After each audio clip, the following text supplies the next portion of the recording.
got these tomatoes. I made the little plot. And I was like, we have to get these stuff in the ground. Memorial Day is right around the corner. They got to be in the ground. And I said, I have to be in Philly Friday. And this woman from Bone Dust said, would you like a ride? Yes, thank you. That would be awesome. And that just made. And so I finally, but they got to get in the ground. So I gave them some money to plant the things in the ground, and and the fact that they're in there now is the most amazing thing to me right now. They could be huge things with enormous tomatoes on them. I'm still going to be thinking they planted the motherfuckers in the ground. That's beautiful. So I get the ride with Bone Dust to Philadelphia, and they're telling stories about being on the road and being positive bizarre women, female role models in the scene, and it was a great time. So we get to Philly, and I walk from where they dropped me off, which was a venue called Disgraceland, and I walk, and it was a long walk up to where my friend lives, but it was cool because Philadelphia, you're such a good dog. This pizza inches from your nose, and you did not consume it. No, I won't. I'm going to give you some tasty, tasty crush because of that. Woo! Now, so I'm walking through Philadelphia, and it's referred to as a walking city, and what that means is you can travel, you can walk from one place to Philadelphia, and about every 20 minutes, there's food. There is food as you walk through the city. 10 minutes later, oh, here's a little diner. 10 minutes later, oh, here's a little convenience store. 10 minutes later, Pat's Cheesecakes. Holy shit, Pat's Cheesesteaks. Yes. So I finally sat down and had, but that's a city. That's the urban environment. That's human. Philadelphia. It's human. Yeah. What you talking about? But that's the human dimension. In other parts, in New Jersey, you can walk from. You could walk for miles, and just there's nothing there because it's all exits and highways and shit. Or in a city, you can just in New Brunswick, you have to travel. Where do you get something to eat? You have to go to the collegiate grazing zone. That's right. That's because where are you going to find? That's where it's at. It's really ridiculous. But Philly was great. So I arrive and I see friends I haven't seen in a while. And I had this big beard, and I decided, the Oi Fest, I'm going to shave and make myself, presentable. I don't want the skinheads to make fun of me. But actually, it was something a buddy of mine, I had this huge beard, and a buddy of mine said something that just, I'm going to shave it off. I'm going to shave the beard and get back to the Wolverine look that I've been carefully, working on. And so, go to sleep, wake up the next day, and I'm shaving, getting myself look good. And then I get a text message from a friend, the skinhead from New York City. Relax. The skinhead from New York City. There's still a keg over there. The skinhead from New York City, who's going to be at the Oi Fest. I knew he was going to be there. He was like, oi, I'll see you there. Yeah, whoa, woo, yeah. So that sounds so sad. So I get this text message from him. Hold on, it's in my archive. Hold on. No, man, we shouldn't. No, I want to be completely accurate. Oh, nude hour. It says start here. All right, let's see. Boop, boop, boop, boop. Archive email. What's it? Messages. Send archive. All right, here it is. Rich, New York City. Quote. Hey. All right, here's the message. Hey, I am sorry. Can't talk right now. I am a mess. But I needed to tell you. They found Eddie Schatz dead in his apartment last night. O.P. I am so sorry. So, he's P. Pedro. I am so sorry. And so, we found that he's in a band called the Band of Felons, and apparently, he shot himself in the head, sometime last week. And now, it might sound crass to text message something like that, but he's a good friend and he knows better because we were going to meet at the Oi Fest. And if I had arrived at the Oi Fest in Allentown, Pennsylvania, and found out after walking in there, I don't know what I would have. I don't know. It would have been seriously fucked up. But I got to live with it for several hours, and I was very quiet that morning.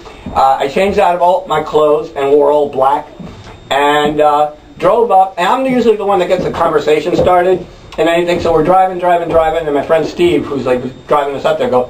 Boy, everybody's so quiet today, everybody laughs, and that's because I'm not saying shit. And so I got to think about Eddie Schatz. And I get there, I arrive, and I had my ID, which wasn't really good enough, but Craig downtown was there. I know him, he knows me. And he goes, any problems? And the ID wasn't quite right, but the guy just put the thing. It's all good. It's all good. I go in there, and they pat me down for weapons. Okay. On a scale of 1 to 10, it was a 3 pat down. I've had some great. The number 10 pat down was the year before at Allentown. This big, thick-necked guy, huge hands. Solid, very thorough, very thorough. I felt close to him, all right. And all my buddies who were gay, they were like, "Damn, that was a good pat down. That was great." This year it wasn't that bad. And then I had to hold my ID for this camera to look at me. So you hold the ID, and everybody's holding the ID, going, looking tough. I go up to put the thing, you have to hold it up next to you. So the cops are looking through these pictures, and suddenly they get to me. And I'm like, okay, we got to watch out for this one. This is the one that's going to cause trouble.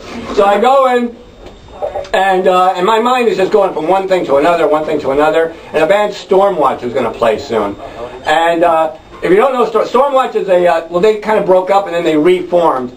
And they were decades back in the 20th century.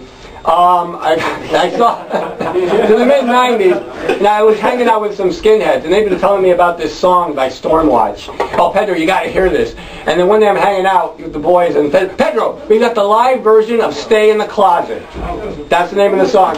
You can actually feel the hatred, and they put it on for me, and this is the lyrics to the song. Stay in the closet because it's safer in there. Stay in the closet because we don't fight fair. Stay in the closet, stay away from me. Stay in the closet for humanity. And at the end we have a sing-along. And Jeff goes, bring it on home, boys! And you hear hundreds of testosterone-laden voices going, fag bashing in the USA! Fag bashing in the USA! Fag bashing in the USA! Wow! It was amazing. It wasn't that good, really. The guitar sounded muddy. The drums were like a little bit forward. It was really, I was not impressed. But, wow! It was amazing. And then a few months later, I'm hanging out at a show, and the skinhead, he was like 6 foot, 7 or something, huge. He was affectionately known as Scarhead because he had this spectacular scar going across his head. Huge, a little apartment building of a guy. He walks in, and I'm thinking, I cannot imagine what he's going to look like when he hits puberty. Shit. So, damn. So, Scarhead walks in, and he looks at me, and he goes, Pedro, Stormwatch is coming. And I'm like, okay. He goes, no, seriously. I'm like, all right, fine. I'm finally going to meet Jeff Stormwatch, lead singer of the band Stormwatch, the man who wrote "Stay in the Closet." And so he arrives. There had been a show, but it had ended. But they were in Delaware and wanted to come to New Brunswick because they were bored. Problem solved. So they arrive, and there's Jeff Stormwatch, this big guy. He had an 8-pack of Mickey's Big Mouths, and there was a party up in North Jersey, so they were going to drink all the beer and then head up, to the party and hang out. And Jeff is like, I'm outside, and Jeff is looking at me. He's like, I've seen you before. I'll be damned if I haven't met you before. And I said, well, it's possible. I mean, I've been around for a while. And he offered me a beer, and I said, no, I'm fine. In part because I didn't want to drink at that point, maybe later in the night, and also kind of wanted to keep my wits about me, you know what I'm saying? And we were upstairs hanging out, and then he was talking about the next album, the title of which is The Right to Remain Violent. Wow. And it's awesome, isn't it? And he was working on a sequel to Stay in the Closet. Stay in the Closet 2, A Fairy's Tale. Jeff does not...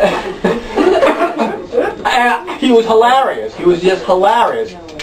And we actually bonded like that night. We're waiting for everybody to get ready. I'm leaning against the wall, and I felt the eyes on me. I look in the corner, and Jeff Stormwatch is just staring at me.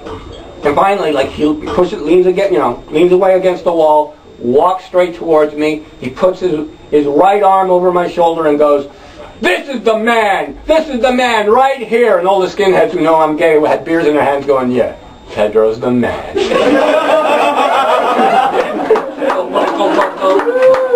When we get to the party, this this one skinhead, Henry Mancini, he was desperately trying to find a camera so he can take pictures of us together with arms and beers in our hands. He wanted to use it as a flyer for his band, and underneath had the words Unity. Unfortunately, he couldn't find the camera, and it was only a matter of time before, like, somebody told Jeff that I was gay. And the response apparently was, "What? There's no way, like, he could be a butt pirate. No way. No way a skinhead could be a Fruit Loop trooper." He doesn't know a lot of words, but he uses all the words he does know. He never uses, like, faggot or, like, queer. My favorite one is what is it? Rump Ranger. I really like that one. It brings up images of the Old West, you know? Let's round them up and ride them home. A KY Commando is a good one, too. I like It sounds like something like a hardcore gay dude would be proud of. I would think KY Commando should be the name of a major car. Anyway, so Jeff finds out, and we're at a show at in New Brunswick, and hey! And we're in New Brunswick, and so there's a show, and between bands I was going to go get something to eat, and Jeff was there, and he was just looking at me, smiling, shaking his head. And so I'm going to get something to eat. I say, I'm going to go get something to eat, I'll be back later. And there's Jeff, and he puts his hand out, we shake hands, and he does not let go. And he pulls me, and Pedro, I just want to talk to you. And he explains that, I'm in the scene, he understands I'm not going anywhere, and it's cool, you hang out, you're a part of everything. He explained why he wrote Stay in the Closet, basically to piss off, certain people. I'm like, mission accomplished, dude. That was, yeah. So basically he said he had no problem with me, which was fine. And so anyway, here I am, like years later, and they had basically stopped playing Stay in the Closet. They stopped playing Stay in the Closet, unless I'm in the audience. There was this one show, it was like a big reunion thing, and he sent me a message, and emailed me a message, and says, "It's really weird singing these old songs, especially since none of us believe any of this anymore. And oh, Pedro, I'm getting the biggest request is your favorite song."